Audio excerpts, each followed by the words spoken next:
Bear Crawling Nation. This is Mordant Charles. Welcome to the other side of live. Welcome, everybody, to the other side of live. This is our Mordant Mon, and here, where we are chasing and catching our dreams, we are success freaks, but remember, we're not therapy, just a voice. So hello, everybody, and say welcome to my partner in crime, the dark side of positive, Charles McFall. Hello, Charles. Come to the dark side, because you know I got cookies. Yeah, I thought you ate them all already. Oh, you call me fat? That is not what this show is all about. What is wrong with you?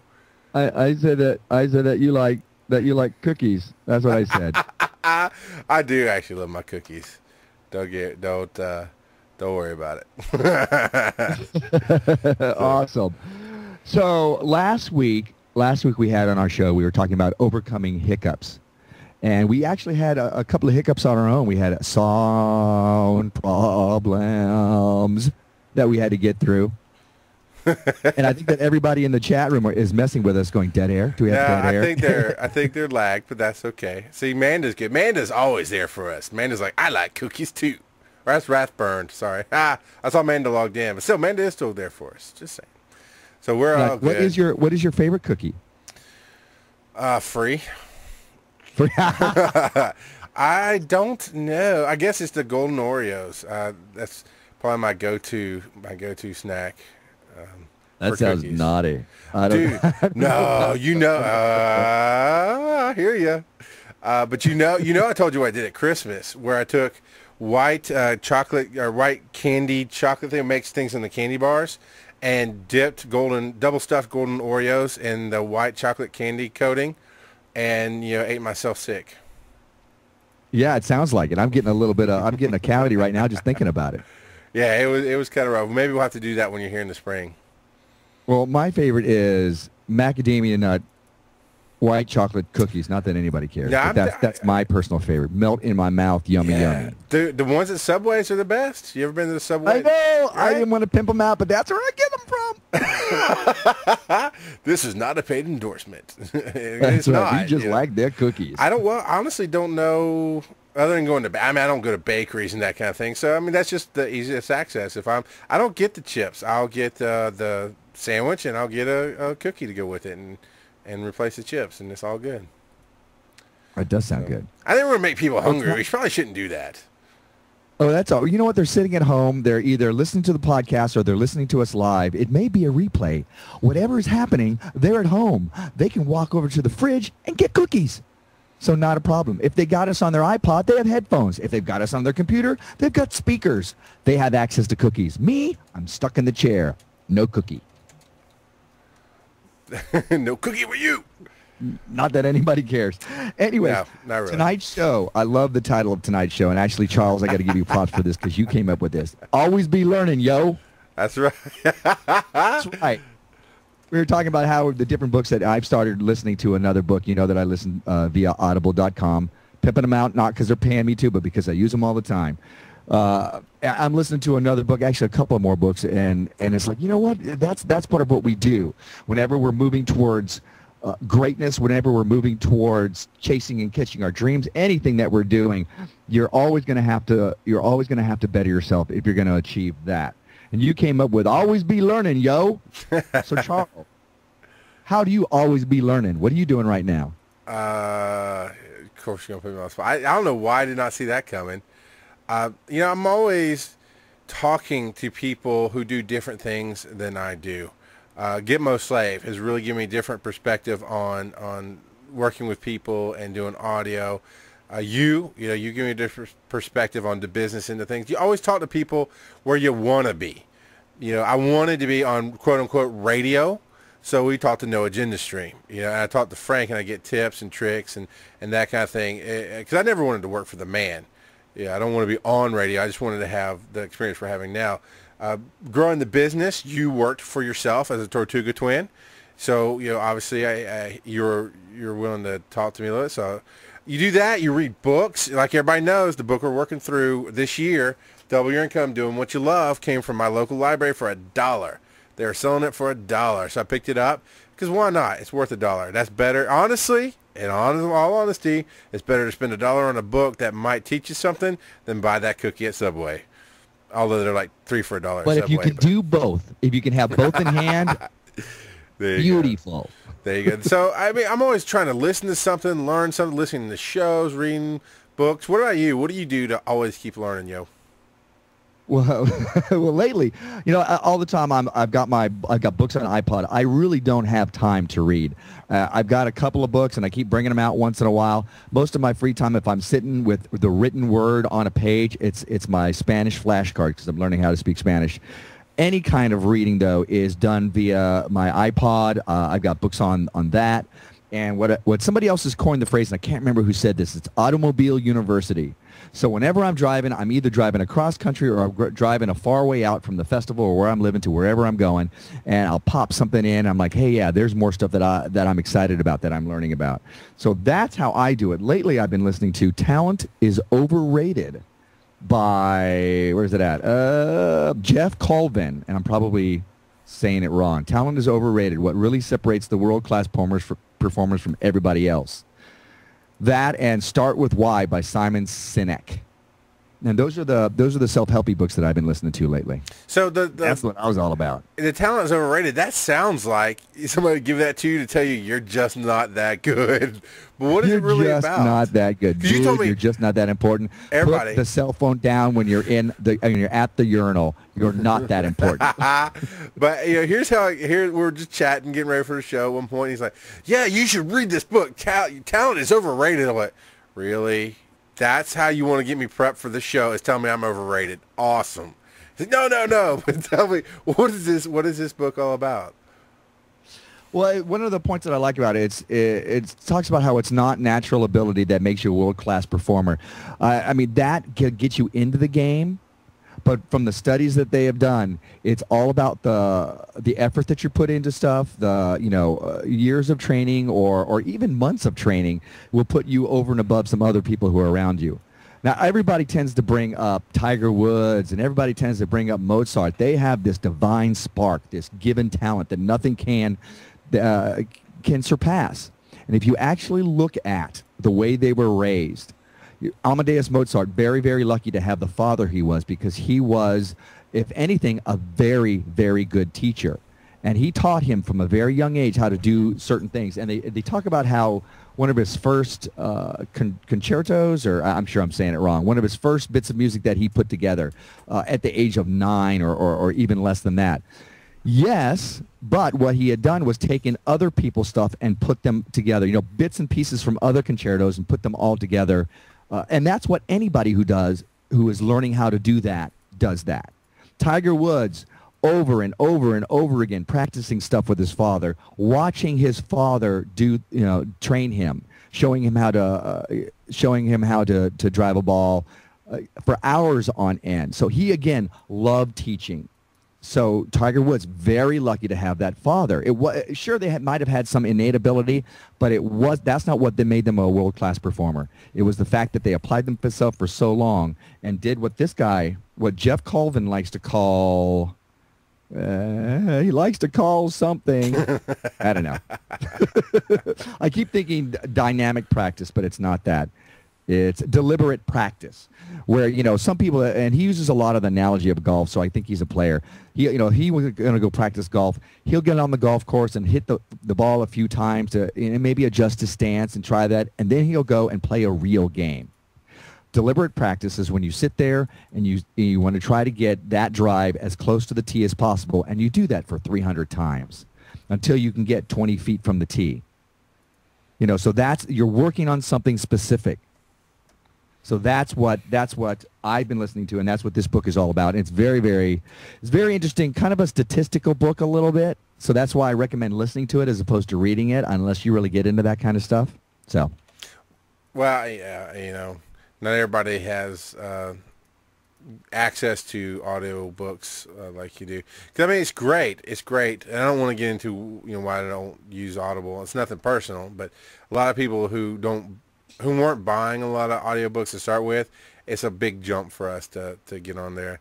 So, I mean, if you can find it at your local library, that's my thing. I love the local library. So support that all you can. Go there, get the book for free, and read it in 2 weeks. Or they might even have it on CD. You never know. Or DVD or whatever. They might have the audiobook at your local library, so check it out. And those of you who are looking for a Wi-Fi connection, you can find that at the local library as well. Yes, you can. Yes, you can. As we know, one of our favorite bear crawling fans has done over and over and over again. So she's doing it right now, actually, because she's in the chat room. So there you go. Shout out to Amanda. Woot woot. I don't know what. Now, although we're talking about, heading up the talent is overrated thing, I'm going to segue a little bit because you wanted to talk about something specifically. Yeah. And if you think it's time for that, let's bring that up. Well, there's two things specific I'd like to talk about. Which one are you talking about? I'm talking about playing outside your league. What's the other one you're talking about? Well, there's that, and we also talked about using negative and positive words tonight, I thought, too. Oh, that's right. The difference between the two. That there is a difference between the two.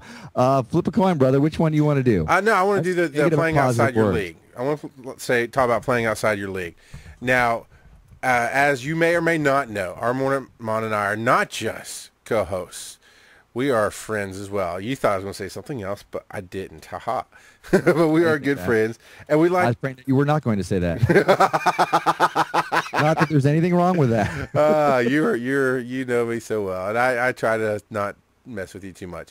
So we do hang out as friends, and last night we did play a game on the Xbox that we like to play together. And our Mordant threw it to me. He was like, "Hey, what do you want to do? It's just us, or do we invite friends in? How do you want to play it? What do you want to do?" And I wasn't really sure. I literally just went in going, "I just want to play the game. Come hang out and do it. I don't care." And it doesn't bother me if other people play. I don't really have a set plan. I don't know. I just want to play. Then we got to playing, and they asked me where I want to go, and we went to a certain area. And, I got to tell you, I got my butt handed to me. They were my teammates, and they were carrying the load. And every time I'm like, man, this kind of sucks. I'm hiding over here because I couldn't take 3 steps without dying. It was just this way of playing. They were so far ahead of me in the game. It didn't seem like that much on paper, but it turned out to be so much that I had no fun with it because I was so far behind. I was dragging them back, and I couldn't carry my weight, and they're dying because I'm there. Because I'm actually there, it's harder to do. And they're dying, and I couldn't help them very much. But they're both great. Our Mordant and our other friend, they were like, "No, man, you go out there, we'll back you up. You do your thing, we'll help you." And I try to get out there, and I get killed, and they try to save me, and I get killed. And my point I bring to you is this. I realized after that last night, this morning, I got up, and I'm thinking about it, it's still in my mind. I'm like, man, we always talk about chasing your dreams. And we talk about complacency is the death of your dream, and people will drag you down. We'll talk about the crabs in the bucket, but there's a third mix here. There's the crabs in the bucket that'll drag you down. You'll have people who will try to keep you from doing what you want to do, including yourself. Being lazy, you won't want to jump that hurdle. We've talked about that. We've talked about getting that mentor, and that's kind of what we're providing here on the show. We're trying to inspire you to get out there and do things, to find your books. We're doing the Double Your Income book together for each other to inspire you, getting that mentor. But there's a third league out there. There's jumping too far ahead. There's playing outside your league, because quite honestly, no matter how nice everybody was, no matter how much they tried to help, no matter how many different ways I tried to do it, I didn't belong where I was. I was playing outside of my league, and it didn't ruin the game. I'm not that kind of person, but it ruined that experience, because no matter how hard they tried, no matter how much fun I had being with them, the fact of the matter is I wasn't prepared to be there. And there's 2 ways to handle that. There's take my ball and go home. Well, that was just fun, no fun, and I pout about it. Or I try to get on their level. I still can't play with them, and they'll always be leveling up, and that's the thing. You need to have that tag.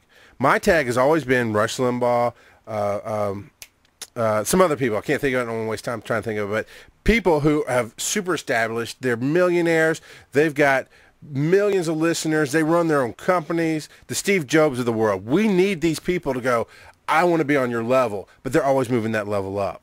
So I'm not on Rush's level, and I might never be. As long as he's improving his game, I will never be on his level. But it's somebody to chase. He's outside of my league. I can't hold my own against him. I don't belong there right now, but I'm still moving forward. And with that inspiration, we are where we belong. We're on the No Agenda stream. We're growing that. We're getting bigger. But that was the thoughts that I had. I'm going to throw it to you, sir, to get your feedback on that. But my idea was, most people would say playing outside your league, that's just a negative thing. I am the darker side of positive. Remember that. But it's not a negative thing. But there's a reality to you don't belong here. You can be here if you work hard enough, but you don't belong. And I think if we wake up and realize that, sometimes when we chase our dreams, there's people who want to open their computer stores or they want to be full-time photographers, and they take that loan out and they buy that expensive equipment because that's what the big-time boys have. And they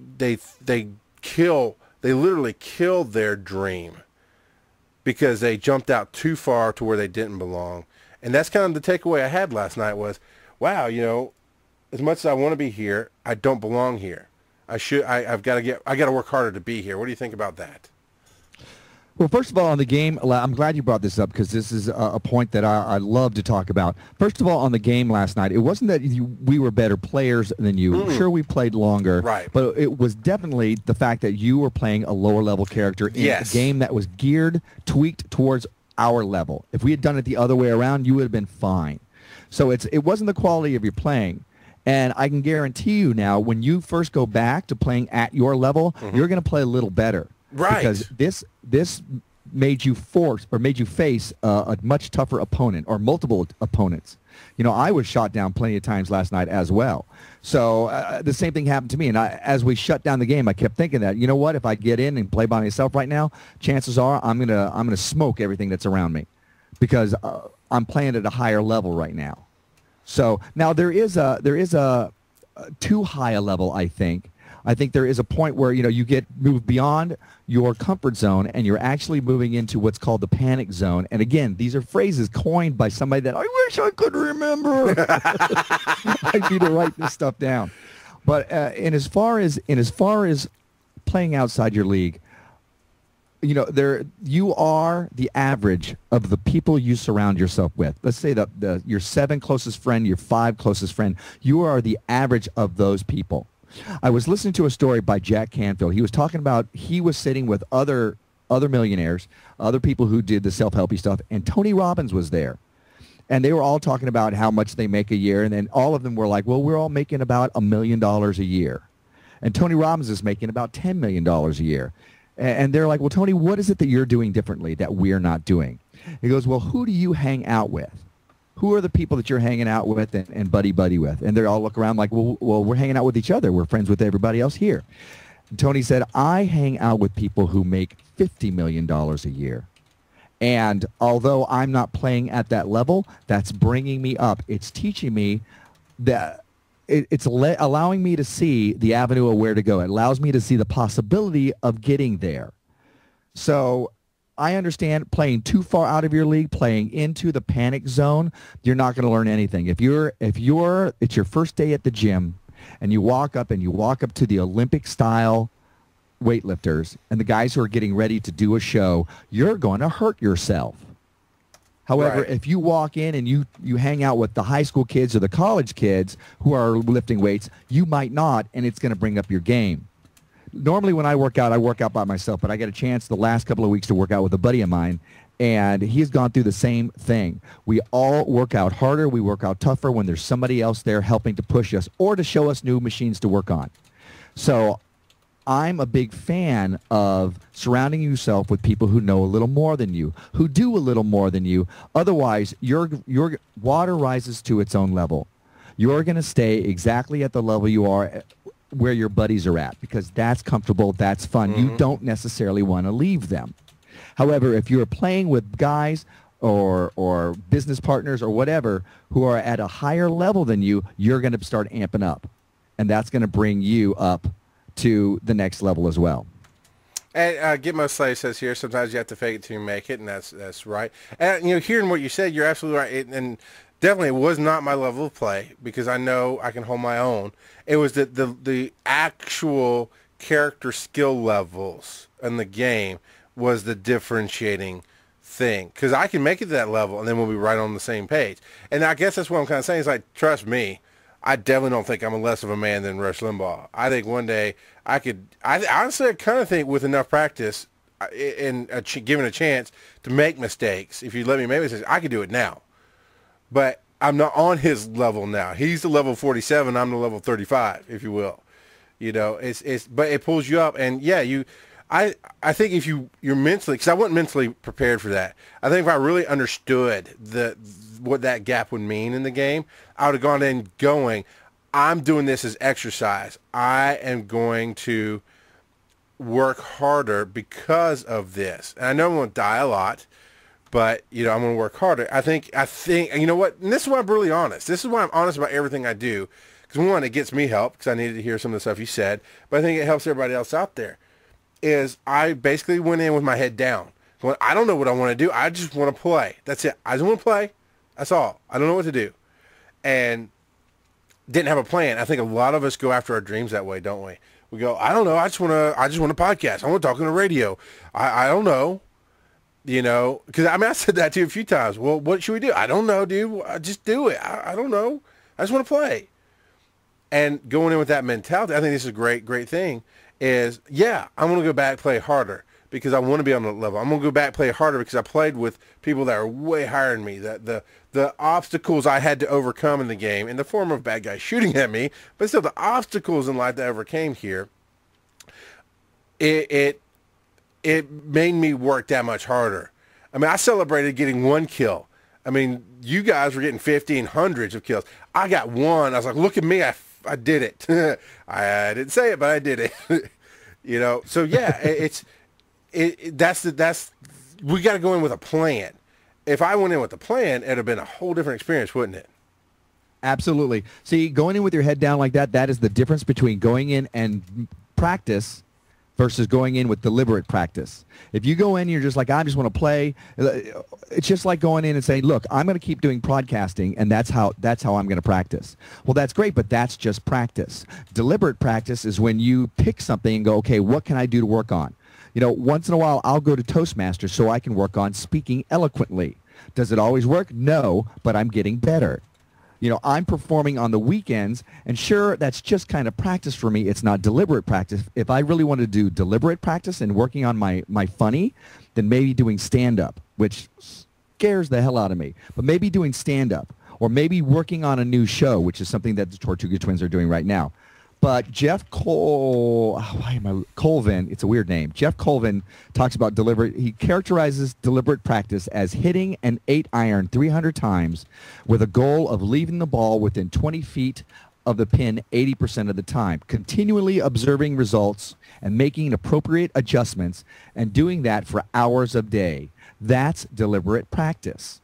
Going in there and going, okay, I'm going to learn to hit the ball. Let's say you're playing tennis. I'm going to go and work on my backhand. I'm going to work on throwing, making the ball go into the far end of the right side of the court, into that corner there. That's deliberate practice when you do that over and over and over and over again. So just getting in there and us doing podcasting, sure, it's practice, and it's going to take us farther than the people who don't practice at all. But if you really want to become the best of the best, we have to start looking at deliberate practice. Maybe that's working on our business. Maybe that's working on how we talk to other people. Certainly, it's us dealing with the no agenda stream and all these different things that are coming at us, all the things that we're learning here, and the cool experiences that we're having. So that's the difference between keeping your head down and actually going in and going, no, I want to really work this thing. I'm going to really work on this part of my job. Wrathburn in the chat room says, my mom always says practice makes permanent, and then followed up with, so if you practice something wrong, it'll stick as wrong. I'm writing down practice makes permanent. That's awesome. Practice makes permanent. And Gitmo said, of course, mom later. Of course, Gitmo Slave earlier said that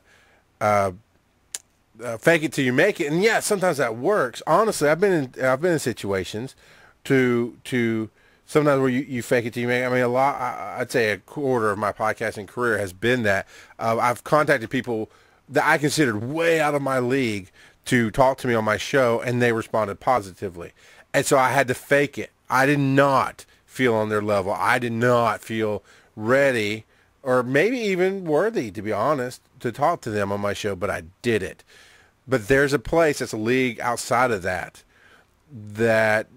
sometimes, well, especially with the plan. I mean, everything looks worse with the plan, without a plan, right? Absolutely. I'm thinking there may or may not be leagues that you can just fake it. I mean, at some point, fake it does work to a degree. Thank you. You just summed it up for me. Faking it works to a degree. You really have to be able to back it up with skill and practice to really get it going. One of the things that you were doing, I think you might have been doing a little bit of deliberate practice with, was that you were calling people that were outside your comfort level to talk to. So you were practicing talking to people that you esteemed much higher than you. That was a form of deliberate practice. Sure. Okay. And I will say that as far as fake it till you make it, that definitely stirs the quantum soup. I can't do that because I don't know how to do that. I'm not a podcaster. Screw that. Get in there, jump in, ready, fire, aim. Jump in, start moving forward, make adjustments as you go. Fake it till you make it. Look where we are today. I was not a podcaster 2 years ago. Sure, I was a performer on stage, and that has definitely helped me train my ability to be able to speak to people and to be able to be funny a little bit sometimes while I'm on the radio. Well, but fake it till you make it works. I'm actually backwards on that. A lot of people are like, wow, there's podcasting, which is nothing. Not that you're like this at all, but people could easily look at podcasting, you're sitting at your desk talking on the microphone. You don't know people listening. Well, we set the bear calling standard, so we step it up a notch and do it live, but that's not the point.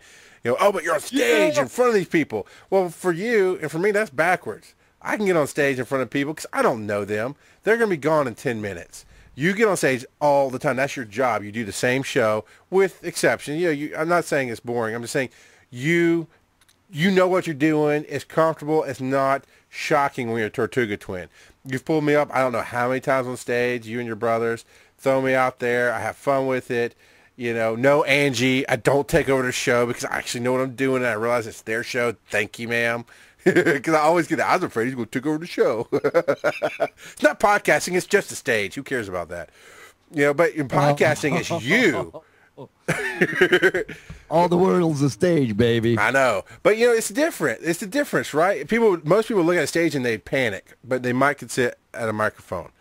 Whereas to me, it's the other way around is I'm on the microphone. This is 100% on my shoulders. This is 100% on my shoulders. This is me, raw, real, and untamed. There's no hiding here. What you are will come out on this microphone eventually. Have you used that? Have you used that anywhere else? Raw, real, and untamed? No, I just kind of made that up. That's awesome. You write that down. You put it somewhere. That's awesome for the Bear Crawling Nation, or at least your show, Bear Crawling Live. On Thursdays. Thank you, sir. So, where else you want to go with all this? You want to go to the negative words, or you got something else? And phone number. We have a phone number. Back and forth on it. Let's talk about, since we talked a little bit about fake it till you make it, let's talk about the negative and positive words. Well, there's a positive phone number you can hand out. Oh my goodness, we haven't said this the whole time. Sharon we are Watson. Now too far into the show, but it's 813-413-7133. If you're tired of listening to our voices or listen to us yabber on about who knows what, call in and say hello. Again, 813-413-7133. Now, see, that goes right into negative and positive words. Because really, you could say, hey, if you would love to come and put your 2 cents in on this conversation and share your stories about faking it until you make it or playing outside your league, call it in, 813-413-7133. But no, you had to say, well, if you're tired of listening to us, and that's why I'm just picking on you a little bit, of course, to emphasize the point. I'm smiling right now. You just schooled me, and you schooled me real good. Absolutely, that's what I should have said. And yet I did not, because I'm still learning. Always be learning, yo. Practice for me. I have to learn to speak positively when I'm on the radio. And a lot of people hear that, and they go, ugh. My wife, back in the day when we were married, now, granted, I probably was a little overly dramatic, and I was reaching for something to hold on to. But she'd always be like, oh, you're doing that philosophy thing again. Oh, you're doing... And the fact of the matter is, a lot of times, it was the truth. And a lot of people hear, oh, you got to say positive words. But I've been hearing it. My friends have heard it there. It's like there's just a different way to say it. I value myself, so come join me. I value you. I value myself. Join in this conversation. Or I don't value myself, and well, if you're tired of hearing us listen, blah blah blah blah blah, come school us. It's those kind of things. And my friend, the biggest one I think everybody does, and you don't realize it, it's my fault versus it's my choice. It's a lot of times when somebody's like, well, I don't like this situation at work, and da-da-da-da-da-da. Well, and I started to say, well, you could do something. Oh, I know, it's all my fault. No, that's not what I'm saying. Fault indicates the negative. It indicates you did something wrong, and that's going to immediately hit those messages you have inside of you of, I don't do anything right, I'm not worthy, whatever your messages are that I have too. When you say, oh, it's my fault, that's just beating yourself down. But instead of saying that, you can say, well, I'm choosing to do this thing over here. You know, I'm choosing to ignore it and just be a better man. I'm choosing to not cause problems because I think what they're doing is a small enough problem as it is. I don't want to make it bigger. I'm choosing to do this. I said, well, it's my fault that I don't do anything about it. You hear the difference? And I mean, it's just the little things we don't think about. And I'm the first guy. I'm the manly man. I carry a big old axe to cut down trees in the back of my truck. I'll be the first one to balk at, you know, positive words. Don't tell me to use positive words. But the truth of the matter is, when I'm talking to my wife, I can say, well, you can do anything you want. You can choose to stay like it is, and that's okay, and that's valid. You can choose to change this. It's saying, well, it's your fault. Do something about it. Huge difference there, right? Right, definitely. I mean, one is, it's the difference between putting yourself in the driver's seat and playing the victim card. It's your fault, or it's my fault. Oh, look, this happened to me. You know, I can't help myself. I am not in control of myself. It's my choice that this happened. Let me make better choices, which means that I can do something about it not only this time, but next time. I'm sorry I did this, baby. It's my fault. And that implies that, oh, I can't do anything about it, but I'll try to be good. Can you please forgive me? As opposed to, that was my choice. I'm going to own it. And, ooh, that sits heavier on me. So how do I make it better? How do I make better choices? Right. And I know when I think of faults, now I've kind of tried to teach myself to do it this way. Whenever I hear faults, what's the other, in life, what is the other thing outside of human beings that we call a fault? You mean like the San Andreas? Yep. Big cracks in the earth that will break. Oh. You know? Well, I mean, think about it. Is my fault is some huge gaping hole in you, right? But if you choose to do things, that's always an action, because I sum it up, and people, not a lot, I don't think anybody here maybe thinks this way, but I tend to, in the quote-unquote outside the podcasting world, I tend to get, you know, ugly looks or whatever. I'm like, you choose your destiny. I've said it here a million times. You choose. And being a victim, saying, oh, well, they did it to me, that's still a choice. You choose what you do. We're the only beings on earth that can really do that. I probably just over-exaggerated, but you know what I'm saying? I'm just so strong on, because I played the victim card in my life so much. I allowed myself to, one, mentally be a victim, and two, act the victim, that I'm finally to the point where I'm choosing pretty much how I deal with everything. Now, I don't choose everything. Our Mordant Mom could tell you the 30 minutes before the show, I was like, ugh! And he gave me advice like, oh, yeah, you're right. You know, I don't want to come off as like, I choose everything, I'm perfect. I'm not. But I tried my best to make a choice. Period. You know, Tupac said it best. It's me against the world. And what that says to me is I can be the victim, or I can choose to stand up to no matter what comes to me. You know, see, I think that sounds a little, although I like the song, I think that sounds a little too adversarial. I think that's a little too much, you know, I think that's too much on a negativity with those words. It's me and the world. You know, we are the world. We are the world. I don't think so. Thank you. I'm good. But I got to tell you, as far as the way you use your voice, the way you use your language, you know, I talk about fake it till you make it and stirring the quantum soup and affecting reality with your belief system, how you think of things, and what you say has power. I can't do that. Oh, then you can't. Henry Ford said, whether you believe you can or you believe you can't, you're right. So you have to be careful what kind of language you use, because you are stirring the quantum soup, because there are people listening to you when you say things like that. And the most important listener is you. You hear yourself going, oh, that's too high. Oh, that's too hard. So it really what that is an excuse not to try, because there are people who will try it and go further than you will. There are people who will do those things, who will break records that were impossible to break at the turn of last century. Now high school students are breaking, you know, races and all that Olympic runners couldn't do at the beginning of the 1900s. halfway through in the 1950s. We have high school students breaking those records because they believe oh yeah, we can do that. It's gotten into our consciousness, and a lot of that has to do with language. So be careful when you're saying, oh, I can't do that. Oh, that's too hard. Because if you say it out loud and you hear it, it is suddenly. I can do that. That's why the affirmations work for me, so that it doesn't seep in my brain that I can't anymore, that it seeps into my brain that everything is still possible for me. That when people call in, they want to because they like talking to us, not because they're tired of hearing us talk. You are absolutely right to school me again. So I want to just say 813-413-7133 if you want to take part in this wonderful conversation.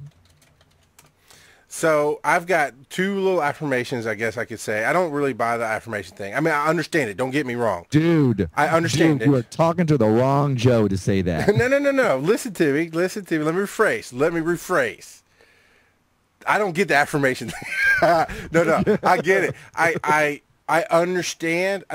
We've established my mind works differently than most people. I'm not saying that it wouldn't work on me. And yes, getting positive feedback from people helps. But I don't know. It's like there's certain people in this world that really take, you're great, and boom, they're great. You're not boom, but it builds them up to where they're great. Or you're bad, pushing them down. When I was being pushed down in my life, I knew deep down inside I was great and destined to do something great. When I was I've never been at the top of my game, but when I was at the best point, in my life at that point, whatever, getting better, I was like, wow, but I knew I still had faults. It's this balance I have. So it's hard for an affirmation to inspire me. Not saying that they're wrong. I'm not saying they don't work. They totally work. And yes, I believe I agreed with you when you said, if you say I can't, the most important person hearing that is you.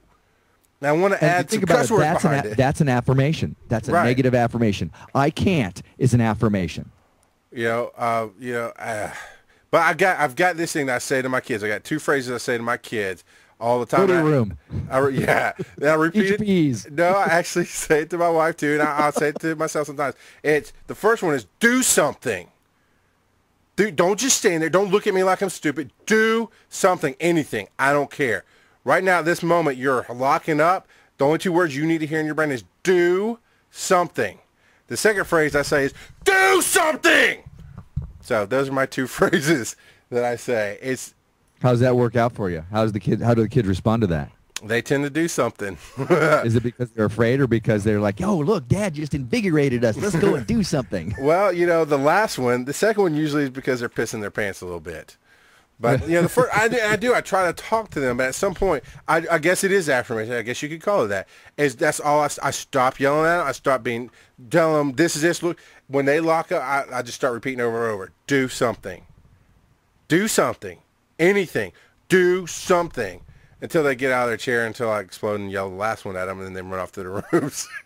You know what? And that's a great affirmation for us as well at times. Do something.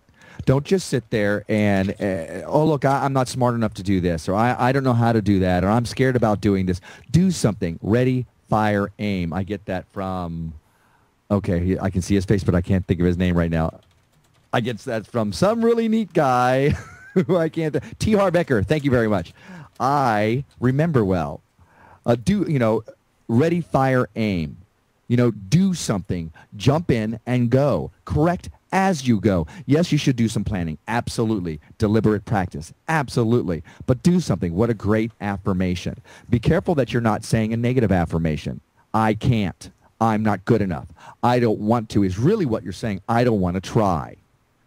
And if you do that, if you continue on that path, you're going to have a watching the TV, watching other people have a fun time doing great things while you're sitting on your couch life. And that sucks. Yeah. I mean, it's great to blow off some steam. It's great for, family time. If you want to hang out with people and just be cozy, that's wonderful. But if that comprises your life, do something.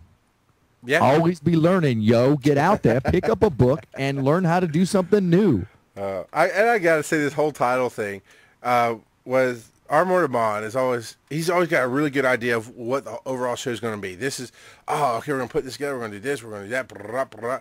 And usually I'm like, okay, cool. I get it. And sometimes I can suggest, push in a general direction of what we should maybe title it. But it comes up with these great titles that fix it. And I don't remember what you're saying. It's like, oh, we got to be learning stuff. We got to be, what do you do? Oh, how'd you rephrase it? And me. I was like, dude, if you're going to ask me to rephrase it, never thinking this was ever going to stick. Just if I want to rephrase it, I'm going to be brutally honest, blunt. Here's who I am. Always be learning, yo. And he's like, I love that. Like, yeah, Angie's going to hate it because I say that stuff way too much to her. You know what? It's going to wind up on a T-shirt or a mug, something with the Other Side of Live logo. Always be learning, yo. Buy the T-shirt. Buy the hat. I'll wear one. No, we don't have that. Don't look for it. It's not there. Not true, sir. Well, not to Always Be Learning, but we do have on cafepress.com/bear crawling the Other Side of the Live gear, along with Bear Crawling Nation gear and a few of the other shows that we've been able to tweak out logos for. You can go but I got to tell you that I like the bear crawling stuff better than the Other Side of Life stuff right now because it's I know this is negative talk. I don't care. It's my ugly mug that's on there. I'm like, oh, dude, we need a new logo. Well, again, to rephrase that, people are like, no, it's fine. We would love to have but it's what you're unhappy with is the fact that this show is just not you anymore. It's not you. You don't want to be the sole focus. You don't want that out there. That was a great logo for when you started. Your desire is to reflect what we're doing now, and I think that's why it bothers you. Because I can tell you, the ladies are going to like it. Thanks. Thank you very, very much. We will go with that. So getting back to what we were talking about before, and to always be learning, yo. It's true. If you should always be working on who you are as a person. You should always be working on what you're trying to achieve as far as goals. Even when it comes to the point of relationships. I used to think, oh, you know what? When I get a girlfriend, I'm going to be able to go, I got a relationship. I can relax now. No. It is a living, breathing thing that you must nurture and take care of the whole time. Always be learning, yo, in your relationship especially, because if you just rest on your laurels, one of you is going to get unhappy, and then the other one, you are going to get unhappy as well. So you always need to be working on that. Kind of in a more of a physical kind of way. I was talking to our good friend Gary Dring of the Comedy Fix, which actually launches tomorrow on the Bear Crawling Nation Network. It's awesome, and you should check it out. thecomedyfix.com. You can check it out. Anyway, I was talking to him. He's been with his partner for 14 years. And I asked him that because I haven't talked to him personally in a while. We've been getting ready to get a show up and running on the Nation, and he's always working out off and on. He's always finding a way to exercise, a way to stay fit. And I asked him, so, well, are you still with your partner? And he's like, yeah, we've been together for 14 years. And I laughed like, wow, so you're not one of those guys who just lets some stuff go when you get in a relationship, obviously. But that's what you're saying. I mean, John Bon Jovi's, to me, said it best, I'll sleep when I'm dead. You never make it. You never make it. You just leave behind an awesome legacy.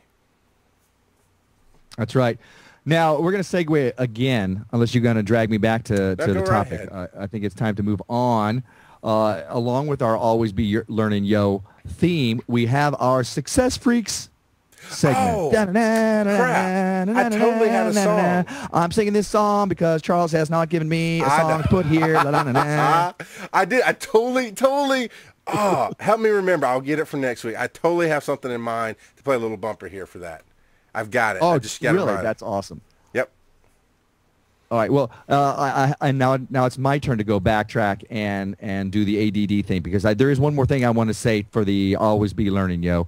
Always be learning because it keeps you in the game. Staying comfortable equals the death of your dreams because it keeps you entertained. A challenge is always entertaining because it exercises your brain. Use it or lose it, and because you have everything to gain. If you want bigger, better, more out of life, this is the path to take. The opportunities you gain, the people you meet, all from what you expose yourself to, learn, and put into practice are unending. In synopsis, always be learning because it is one of the best ways you can level up your life. Boom, baby.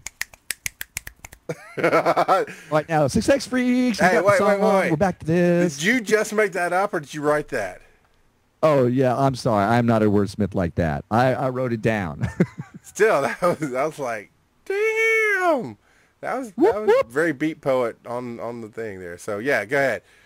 Success Freaks. Well, one of the things that I had to go back and do, because as you know, I did my first instant gratification. I'm going to be talking to at least one speech where I'm talking to 1,000 people a month, abbreviated. And I did the first time, and it was a great speech and everything, great video, no sound. So I did it again and put it up on the other side of live on Facebook, which is facebook.com/BCN Tosol. And as I was watching it and listening to it, it sounded fine. It sounded good. And about 3/4 of the way in, it cuts out. And then I couldn't get it to go again. I'm like, are you kidding me? This happened to me again. Well, manure. So it's just one more thing that I have to deal with. One more thing that I'd have to overcome. However, it was fine. So I did get through it. I did learn to keep coming back. I got past that hiccup. Okay, and cool. Everything was beautiful. Good. Are you there? Are you there? No, I'm not here. I've checked out. So what did you do? What about our success freaks for this month? We're getting into February. I just got a shout out from Rock Girl in the chatter box. We should announce the bear crawling meetup at the Georgia Renaissance Festival, May 26th, 10 a.m. to 5 p.m. There's going to be another bear crawling meetup that you can show up for. You do realize that there is a section of the show for that we could easily do. That's okay, though. Well, yell at her. You know, she flashes that in front of my ADD eyes, and I'm like, squirrel! There you go. Bear crawling meetup. So we are going into the second chapter. Now, I do know that the next 2 shows that we have are interview shows. Oh, yes. And in the last 5 minutes, we'll talk about who's going to be on. But the second chapter is the annual love letters. And you want to hit it real quick about the go ahead, and you can get the book from, I know it's on your Facebook page and link. You can get the book from aaron.com/double your income. And it's a free PDF. Yeah, that's AARON.com. Yep. And if you hit us up on facebook.com/Tosol, we'll make sure to repost the link and that kind of thing. Yeah, I think we'll probably repost it right after this. I'll make sure that somebody does that. Thank you, Sharon Watson. We have an event so that people can find, what's the book? How do I get it? Where's it at? Boom, it's right there. There you go. So you can do that. So as we're getting into the second chapter, it talks about writing love letters to yourself. And what that means is you figuring out what it is you really, really love. And it talked about this couple who had to make a decision between these 2 jobs. One job had a little bit more money, but they had to relocate, and the other job had some benefits and things like that. And they were kind of leaning to the better money job. And he asked them, well, have you shown this up against what you really want out of life? Have you figured out what it is that you love and that what it is you want in your life, and then measured these 2 jobs about that? They wound up taking the second job because it had a lot more in common with what they wanted to have out of life. Hey, we love doing this, this, this, and this, and we're not going to do that as much with the big money job. The other job is going to eventually get the money, but it's doing more of what we want to do. We're going to have a better life experience. So learning these love letters to yourself, you're going to figure out what it is that you really love in life, and how you're going to move forward with that, and how you're going to have more of that in your life. It's going to be a richer life experience for you and your family. Yep. Awesome. Well, I guess unfortunately, it'll be towards the end of the month before we actually go dive into the chapter. But I did highlight a few things. One, also on aaron.com/double your income, you have to sign up, and it's free. I went and signed up. I printed off a nice full sheet version of the chart that we're talking about, the list that you'll be making. And here's the purposes. You can go ahead and do this month and get prepared. Number 1, your purpose is to have an uncensored, unedited list of your loves, so that you're not politically correct. You're not going, well, I love my wife, I love my kids, I love my, it's not about that. It's about, when we're going to talk about how to pressure yourself into getting the real answers, but it's to put this uncensored list, and you have to do it with somebody you trust that you can be honest with. So if you say, I love my dog, before you say I love my wife, your wife doesn't get mad at you, type of deal. You have to be able to be honest. It won't work if you're not honest. Number 2, the second purpose is to realize what is missing from your life right now. There's a quote, and I believe it's in this chapter. It says, if you're not doing what you love, if you said, and this is an example in the book, if you said, I love dancing, and you haven't danced in 5 years, and I'm not talking about chasing your dream of being a professional dancer, I'm talking about just dancing in your living room. If you haven't danced in 5 years, what he says is that if you're not living your love, you're living somebody else's life. You know, you're not living your own life. You're living what somebody else has told you to do, basically. That's like, I love being in Florida. Every time I go back to Florida, my body reacts really well to it. I love being there. I just look around and go, why am I not here more?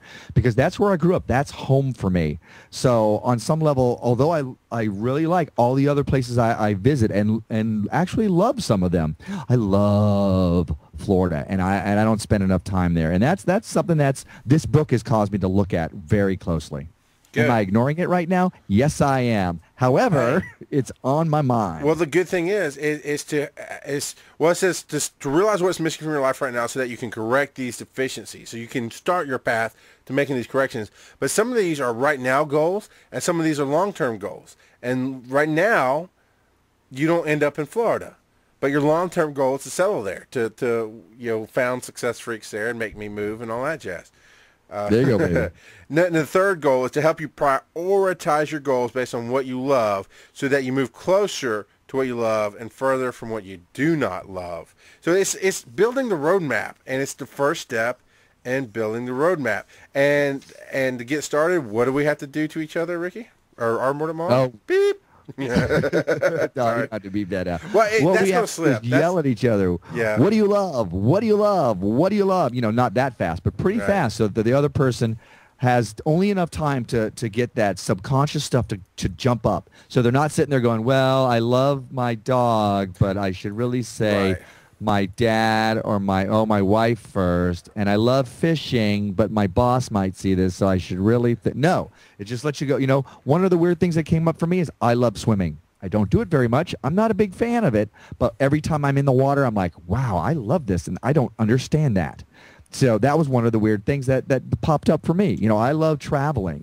You know, although I keep saying I want to be in one place more and more, I also love that. I love my friends all across this country. So yeah, it's going to be yelling at each other back and forth. You know, first I think you'll go and then I'll go. And we are going to do this, by the way. We should probably record it and put it on the Facebook page so people can hear that session.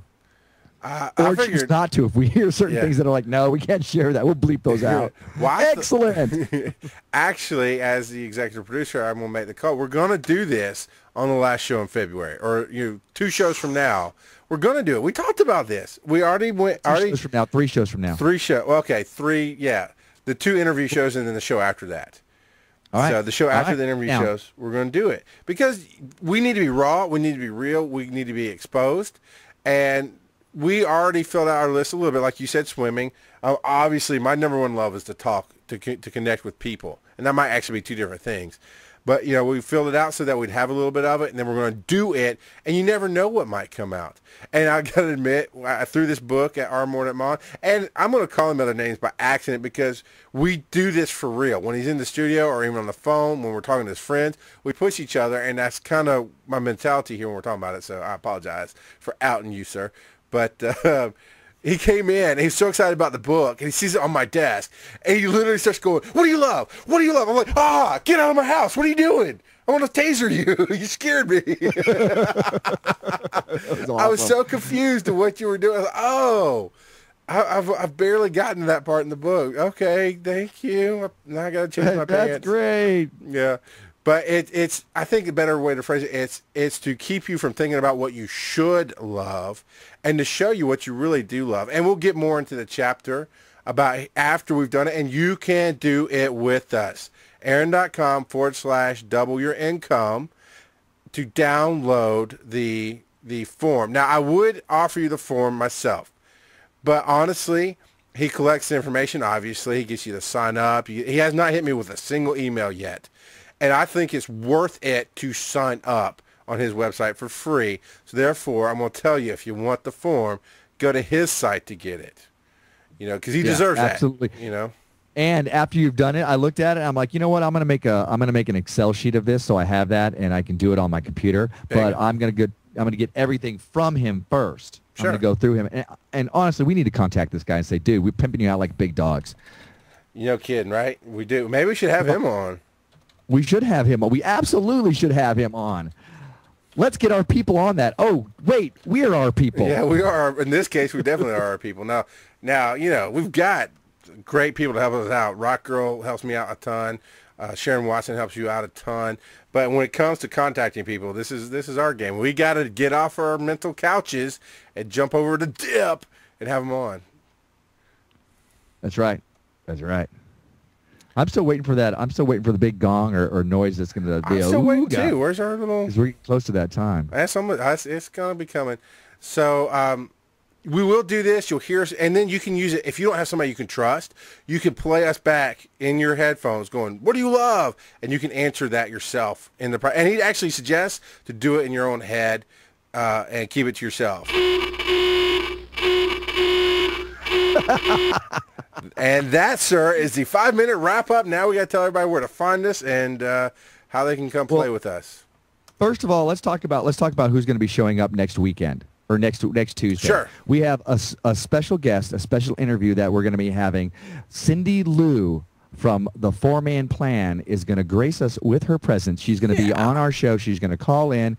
We had a few shows ago, maybe about a month ago, we had Paige, who was a listener or a reader of the 4-Man Plan. She chatted it all up. I threw the interview at her. She's like, that's great. Why don't you interview me? And we're like, okay, that would be awesome. That would be awesome. So she's coming up next. Yeah, no, is she next? She's she's the next one. Then after that is Serena Stone. After that, we have Serena Stone, who's just come out with the Why Real Couples Drink Straight Tequila, the Tao of Couples. Right. Something And like that is on Valentine's Day. So ladies, bring your fellas, sit down in front of the computer and tell them this is the best thing that they can do for you to show you that they love you. The Tao of Commitment. There you go. That's why I couldn't remember it. Ooh, the C word. Yeah, right. Why You Real don't Couples like Drink Straight Tequila, the Tao of Commitment. If she hears this, she's going to kill me. So, anyways, so those of you listening to the podcast, we are live every Tuesday at 9:30 p.m. Eastern Time. You can find us at bearcrawling.com/NAS, stands for No Agenda Stream. Yes, so if you want to listen to us live and call in, you can do that. Yes, and actually, we need to hit out one more thing. What are you doing this week? What other show are you going to be guesting on? I'm going to be on 7th Row Center on Thursday night. I think it's at 9:30 on Eastern Time. Well, it's just recorded. It's not live. Oh, it's not live? No, the 7th Row Center is recorded. It's not live. Oh, well, I'm going to be there, so don't listen in. You can listen. No. You can catch it on the No Agenda Stream Wednesday afternoons at 3 p.m. Eastern. Oh, yeah, definitely listen in. I love that show. Yeah. So much so that I'm going to be a part of it. It's just not live. And, okay, fellas. Now, I said be here on Valentine's Day. If you're a female, bring your man. Fellas, do not be here on Valentine's Day. Your woman will not appreciate it. She might. No Slave says, if I'm podcasting on Valentine's Day, I'm a dead man. But you know what? I'm podcasting on Valentine's Day because I'm a single man. Yeah. What's your excuse, Charles? My wife understands. And actually, you know what? We'll get into Valentine's. But I've told you we don't believe in the Hallmark holiday. We celebrate it all year round. But we do. She gets it, and you know what? Maybe I'll have her on. So I doubt it, but whatever. Danger. All right, what else do we got out there? If you want to email us, you can go to Tosol@theothersideoflive.com. For those of you who are listening to the live show, if you want to check out any shows from before, you can go to theothersideoflive.com for all those back shows, back episodes. That's right. And, of course, we're available on iTunes. And you can check everybody out in the nation here on the No Agenda Stream on Saturday mornings, or Saturdays, actually, starting at 8 a.m. in the morning and running all day. I think the final one right now, currently, the final airing ends at 5 p.m. So if you have to work, if you have to be in your car, if you just want something cool to listen to, here, No Agenda Stream, bearcrawlingnation.com/NAS, you can listen to Bear Crawling Saturdays, and it's awesome. You can also find me Thursday nights here on the stream, as our Mordant Mon said earlier, 9:30 p.m. Eastern, bearcrawlingnation, of course, .com/NAS, and Twitter, Facebook, email, Skype, we're everywhere. We're everywhere! That's right. And you can find all of my links at mordantworld.com. I think that covered everything. And, of course, we're all on Facebook. Yes, and, of course, the meetup, as we said, come meet us. Meet us. Both our Mordant Mon and myself will be out at the Georgia Ren Fest. Put the date up again because I don't want to quote the wrong day. I think it's I forget. I don't know. It's gone. So it's gone. But you heard it earlier. Rewind it. He talked about it. Come. And, of course, it'll be all over Facebook. And there's our 30-second warning, sir. Take us home. Thank you, everybody, for listening in to The Other Side of Live. So raise your Ciao, Dreamcatchers. So raise your glasses.